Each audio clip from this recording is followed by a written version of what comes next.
இத்தனை வருஷத்துல ஒரு நாள் கூட உங்களை மிஸ் பண்ணணும்னு இருந்ததே இல்லை. நானும் அவ்வளோ பேர் தப்பு பண்ணிட்டேன். இந்த வீட்டில் நான் அவ்வளோ பேர் கையில்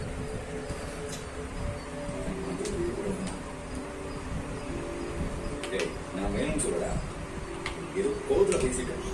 நாங்களும் நீங்க மிஸ் அப்போ பண்ணிட்டு இருந்தோம்னு நினைக்கிறேன். வீடியா ஐயோ அண்ணா, நான் எப்படி சென்டிமெண்ட் எல்லாத்தையும் இப்படி பண்ண தவிர 7 வருஷம் இல்லை, ஒரு செகண்ட் கூட மேலே மிஸ் பண்ணது சும்மா ஜாலியாக இருந்தேன். என்ன நான் எதுக்கு வந்தேன்றது உங்களை பயம். உங்க சொத்துக்கெல்லாம் அம்மாவை சொல்றேன். ஃபங்க்ஷன் முடிஞ்சோன்னா தூங்க போயிடுவோம். அப்படியே கண்ணு முடிஞ்சு